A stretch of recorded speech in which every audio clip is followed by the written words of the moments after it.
오늘도 살아계신 하나님의 말씀의 능력과 은혜가 또 주를 의지하며 또 오늘 하루의 삶을 세워가는 저와 여러분에게 가득하기를 좋으신 예수님의 이름으로 간절히 축원드립니다. 각자 자기 소견에 옳은 대로 살았던 사사의 시대 가운데 하나님께서는 다윗, 이스라엘의 왕국을 사실 하나님이 예비하신 건 아니라 하나님께서 또 다른 시대를 열어가시죠.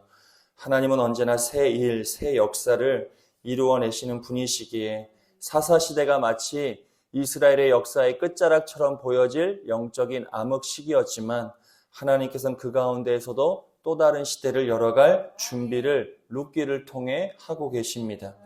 각자 자기 소견에 옳은 대로 살았던 하나님의 섭리와 은혜가 온데간데 사라졌지만 그래도 그 안에 하나님의 섭리가 여전히 있었고 그 하나님의 섭리를 은혜로 바라보았던 나오미와 룻, 보아스를 통하여 믿음의 성도가 주어진 삶의 자리를 어떻게 세워가야 하는지를 우리에게 알려주지요.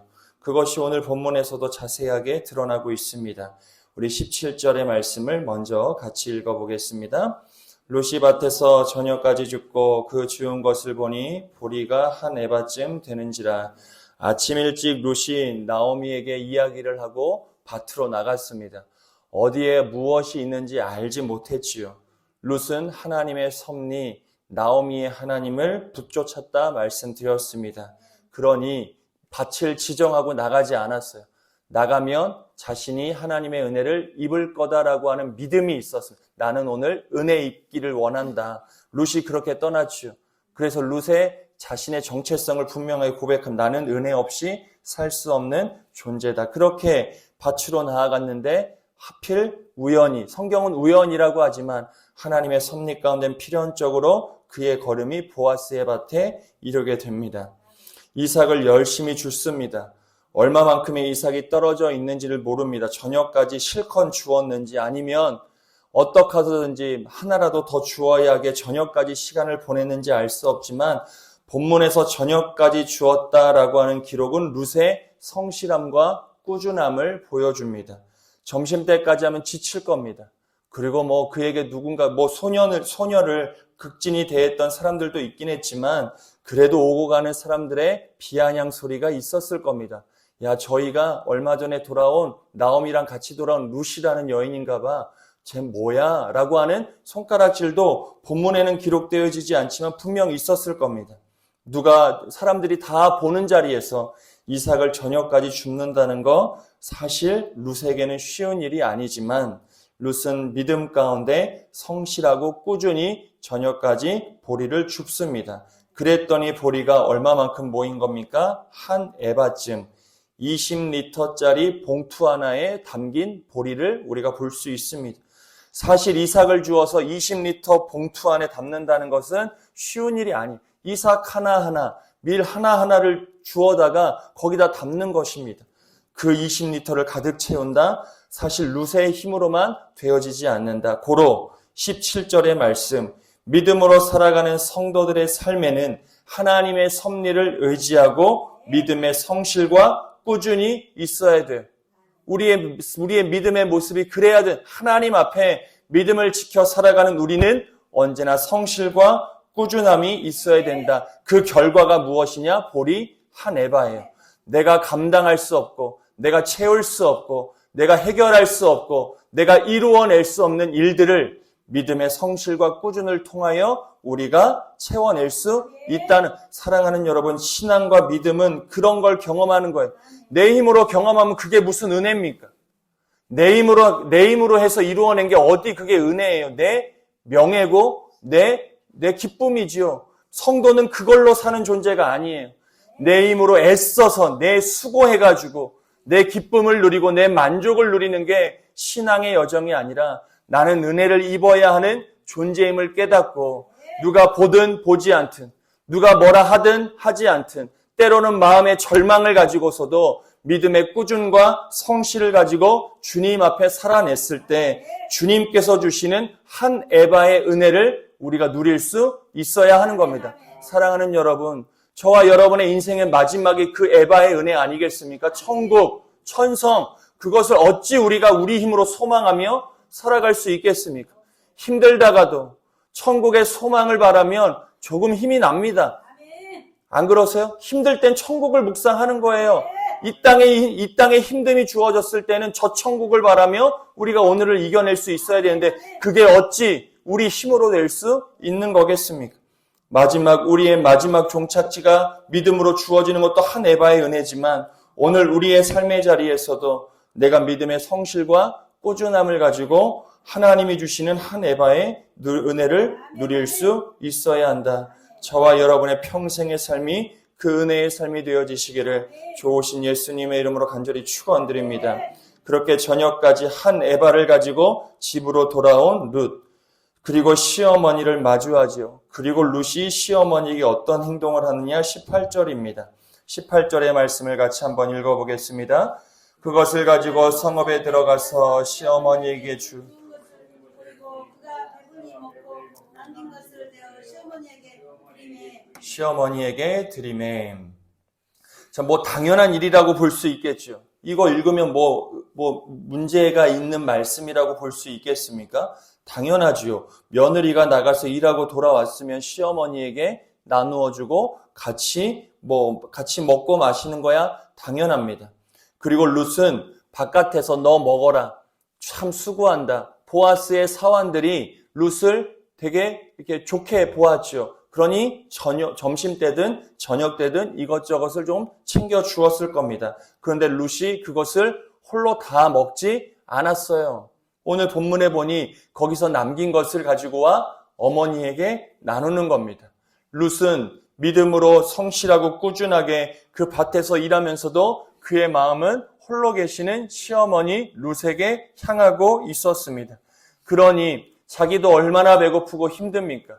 그럼에도 불구하고 자신에게 주어진 먹을 것을 다 먹지 않고 내게 베풀어 주신 은혜를 자신의 어머니와 함께 나누고 있음을 볼 수 있지요. 먹을 것을 나눴다 당연한 이야기 같지만 이것을 어떻게 영적으로 볼 수 있느냐? 은혜는 나누는 거예요.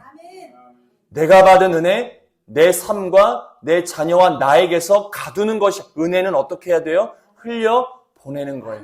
우리가 하늘로부터 받은 모든 것들은 우리의 삶의 영역에서 흘려보내지 않으면 어떻게 됩니까? 다 썩어요. 다 썩습니다. 물질 다 나갑니다. 정말 그래요. 근데 하늘의 신비는 하나님이 내게 주셨다는 것을 내가 전적으로 인정하는 거예요. 일단 그 인정이 중요합니다. 내가 수고하여 내가 거두어들인 게 아니에요. 내 인간관계가 나에게 돈을 주는 게 아닙니다. 하나님께서 내게 주셨음을 깨닫는 자는 은혜를 늘 흘려보내요. 그 증거입니다.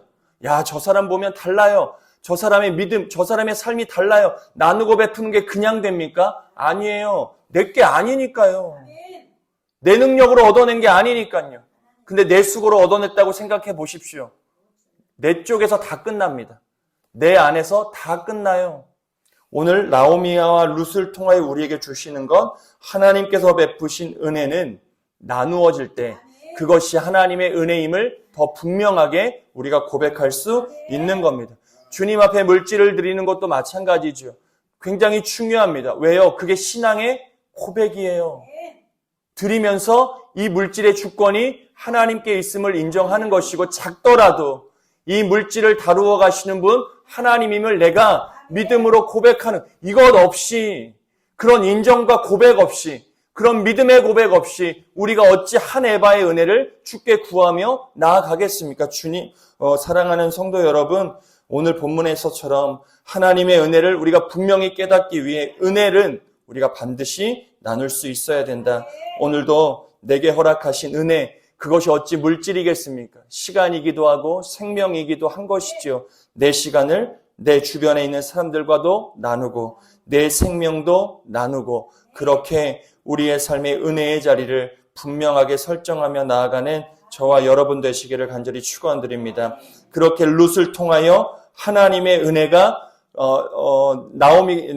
룻과 나오미에게 임했음을 나오미가 알 거죠. 그 시어머니가 나오미가 이제 이렇게 이야기하는 겁니다. 19절의 말씀을 우리 같이 한번 읽어보겠습니다. 19절입니다.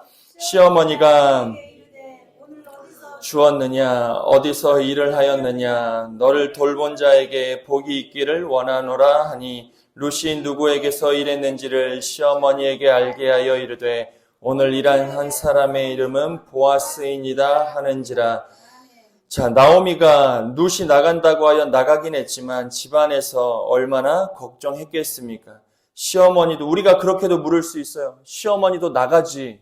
아니, 뭐 거동을 못할 것도 아닌 것 같은데. 왜냐하면 모압에서 이 베들레헴까지 걸어왔을 텐데 시어머니도 뭐 그렇게 나이가 많지 않을 것 같은데 같이 나가서 일하면 될 텐데 시어머니는 나가지도 않고 집안에서 이렇게 보고받는 것처럼 보여질 수 있지만 그만큼 시어머니 나오미의 마음이 완전히 무너져 있는 상태라고도 볼 수 있습니다. 하나님의 약속의 말씀을 듣고 베들레헴에서 하나님의 자녀를 돌보신다는 이야기를 듣고 믿음의 방향을 바꾸어 베들레헴으로 향했지만 시어머니 나오미가 그가 들어갔던 베들레헴은 그가 평생 살았던 자신의 삶의 자리였습니다. 뭔가 실패하고 고향으로 다시 돌아온다? 쉽지 않습니다. 시어머니가 그런 절망 가운데 지금 집안에 주저앉아 있는 것이죠. 나가지 못했다는 것은 그만큼 나오미의 마음과 삶이 지금 녹록치가 않은 겁니다. 그래서 룻을 통하여 오늘 이루어진 일들에 대해 다 이야기를 듣지요. 한 에바의 보리 이삭도 눈으로 보았습니다.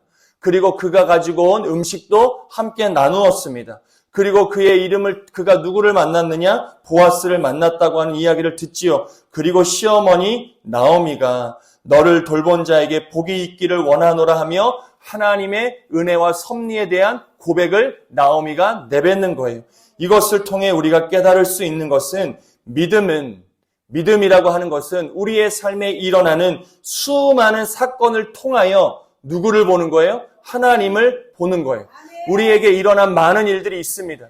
놀라운 일들도 있죠. 오늘 나오미와 룻이 경험한 놀라운 상상할 수 없는 좋은 일들도 있을 수 있지만 그렇지 못한 일들 가운데에서도 우리의 믿음은 언제나 그 사건 뒤에 있는 하나님을 보는 믿음의 눈이 될 수 있어야 된다.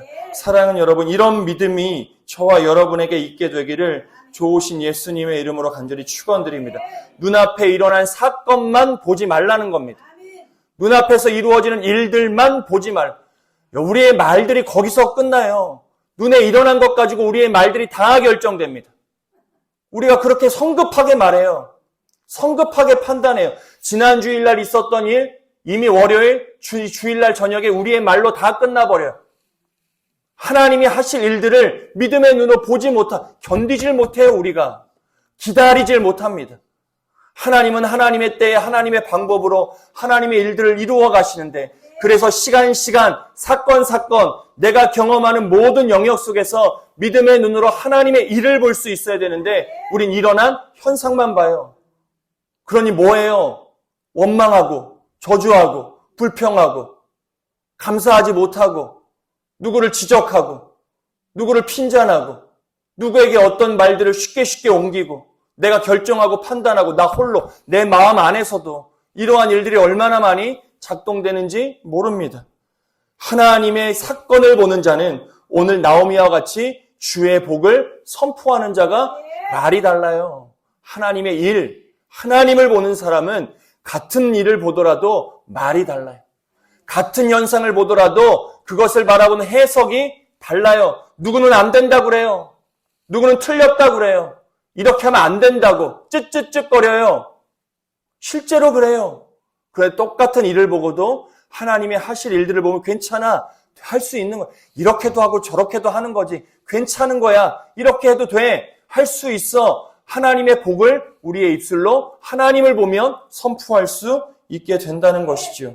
시어머니가 나오미가 지금 집에서 룻이 경험했던 모든 일들을 통하여 룻이 갖고 온 한 에바의 보리를 보지 않습니다. 그가 만났던 보아스라고 하는 사람에게 집중하지 않아요. 그가 남겨온 음식에만 빠지지 않습니다. 지금 나오미는 이 모든 일들을 통하여 배후에서 역사하시는 하나님을 지금 보고 있는 거예요. 저와 여러분이 그 하나님을 삶의 자리에서 꼭 만나고 보게 되는 은혜가 있게 되기를 간절히 축원드립니다. 하나님을 보세요. 여러분들의 삶의 자리에서 하나님을 보셔야지 누구를 보세요. 목사 보는 거 아닙니다. 신앙생활할 때 목사를 통하여 하나님을 보시고 성도를 통하여 하나님을 봐야 내 믿음과 신앙이 지켜지지, 여전히 신앙하며 목사 보고 사람 보고 누굴 바라보면서 왜 그렇게 신앙생활을 하느냐. 그러니 우리의 신앙에도 기쁨이 없어요. 매번 똑같아요. 그냥 굴레예요. 이젠 습관이에요. 새벽에도 습관, 수요도 습관, 금요도 습관, 주일도 습관, 종교적 의무의 행위만 우리에게 남아있지, 이 자리가 감격이요, 기쁨이요, 정말 은혜의 고백이 되기가 쉽지가 않습니다. 하나님을 봐야, 우리의 눈이 하나님을 봐야 이런 기쁨이, 이런 영혼의 만족이 우리에게 회복되어지는데, 우리가 하나님을 보지 못함 때문일 수 있음을 오늘 본문을 통해 다시 한번 깨닫고, 여러분들의 삶의 자리에서, 여러분들의 일상 뒤에서 역사하시는 하나님을 바라보는 은혜가 꼭 있게 되기를 간절히 축원드립니다. 믿음은 사건을 해석하는 눈이에요. 같은 사건을 보고도 어떤 사람은 우연이라 말하지만, 어떤 사람은 운이 좋았다고도 얘기하지만, 어떤 사람은 하나님의 섭리, 하나님의 손길이라고도 고백할 수 있는 겁니다. 이것을 고백하며 살아가는 저와 여러분 되어지시기를 좋으신 예수님의 이름으로 간절히 축원드립니다. 그렇게 하나님의 복에 대한 이야기를 나오미가 선포하고 룻이 듣지요. 그리고 나서 룻이 어떻게 하느냐? 23절에, 중간은 잠깐 지나가고 23절 마지막 절을 읽겠습니다. 이에 룻이 보아스의 소녀들에게 가까이 있어서 보리추수와 밀추수를 마치기까지 이삭을 주우며 그의 시어머니와 함께 거주하니라. 나오미가 이야기해요. 룻에게, 너는 그 보아스의 밭을 떠나지 않아야 된다. 은혜의 밭이기 때문에, 주의 은혜를 입었기 때문에 나오미가 본 것이에요. 아, 지금 룻에게, 우리의 가정 가운데 우리에게 하나님의 은혜가 임하고 있구나를 믿음으로 보았던 나오미는 룻에게 그 보아스의 밭을 떠나지 않아야 된다. 그 소녀들에게 가까이 있어야 한다. 성도는 은혜에 가까이 살아야 함을 이야기하며, 그리고 룻이 어떤 결정을 하느냐? 추수 마치기까지 이삭을 주우며 그와 어머니와 함께하고 그 소년들로부터 멀어지지 않는 선택을 23절에서 보여줍니다. 믿음의 삶은 지속적으로 은혜를 아는 자는 지속적인 순종 속에서 살아간다는 것을 23절이 우리에게 이야기하는 것. 은혜를 아는 자가 지속적인 순종을 드릴 수 있는 겁니다. 신앙은 반복되는 순종 속에서 깊어지는 거예요. 새로운 것들로 깊어지지 않아요. 반복되는 것. 내가 견디지 못하더라도, 내가 마땅치 않더라도 하나님의 은혜 안에 반복되는 순종에서 내 신앙이 깊어지는 거예요. 말씀도 마찬가지입니다. 성경 66권 어딜 뒤져 말씀을 읽어도 말씀은 사실 같은 말씀으로 다 귀결돼요.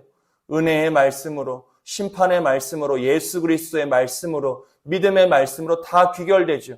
어디 새로운 게 있을 수 있겠습니까? 해 아래 새 것이 없어요.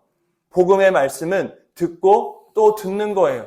같은 말씀 100번, 1000번 들어도 그때마다 내가 새로워질 수 있어야 돼요. 말씀이 그렇다는 게 아니라 말씀을 받는 내 마음이 늘 새로워질 수 있어야 돼요. 그런데 우리는 늘 새 것을 따라갑니다. 새 것을 추구해요. 그런데 오늘 본문에 보면 룻은 자신의 은혜를 가지고 지속적으로 누가 뭐라 그러든 밭으로 늘 나가고 이삭을 주우며 그 시기를 지금 지나가고 있습니다. 하나님께서는 이스라엘 백성들에게도 새 역사를 허락해 주셨듯 저와 여러분의 인생 가운데도 새 날을 반드시 허락하십니다. 그때가 주어지기까지 오늘 우리에게 필요한 것은 지속적인 순종이에요. 반복적인 순종이에요. 믿음을 지키고 은혜를 깨닫고 하나님을 바라보고 성실과 꾸준함으로 하나님의 은혜를 누려 살아가는 겁니다. 그 끝에 한 에바의 은혜가 예비되어 있는 것이지요. 저와 여러분이 이 은혜의 삶을 반드시 끝까지 살아내는 복된 성도가 되어지시기를 좋으신 예수님의 이름으로 간절히 축원드립니다.